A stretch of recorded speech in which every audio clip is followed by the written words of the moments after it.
Wonaika dzimwe churches. Imwe chechi yakarespecta Maria. Ndobva vazongoporonga pakubva vamunamata.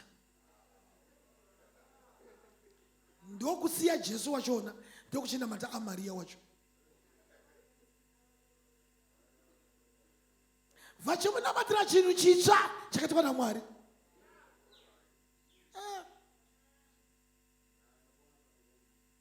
Wapona panzvaro yacho ka?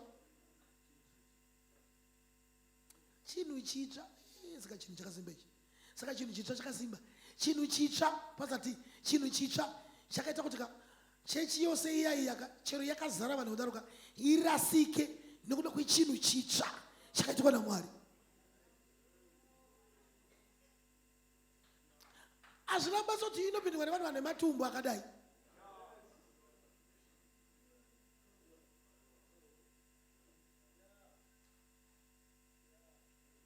Hazvina basa kuti vakawandisa vanopaka mazimotikari akawanda. Unoziva vanhu vaya vanopaka mota. Aiwa, panze peda hapana chinhu apa. Panopakwa mota chaidzo dzine maziso kudai. Ndopa dzinopaka ipapo.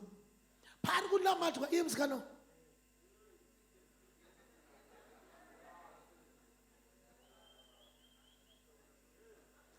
Vachimunamatira chinhu chitsva chakaitwa naMwari. Alright, saka ndiri kutoona futi chimwe chinhu apa. Ndiri kuona chimwe chinhu apa.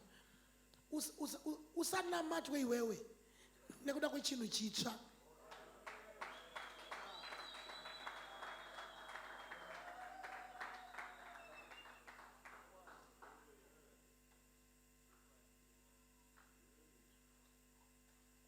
Usanamatwe iwe. Muronzwa here? Chero ukanomutsa vakafa, usanamatwe iwe. Nekuda kwechinhu chitsva chaitwa naMwari. Chero ukanamata ma-US akawanda sei, usanonamatwa iwe nekuda kwechinhu chitsva chaitwa naMwari. Chero ukakwira ndege every week, usanonamatwa iwe nekuda kwechinhu chaitwa naMwari.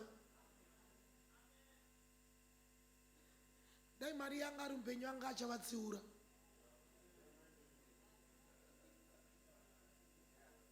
Ndati dai Mari yanga ari mupenyu ka. Better. Anga achavatsiura kuti please.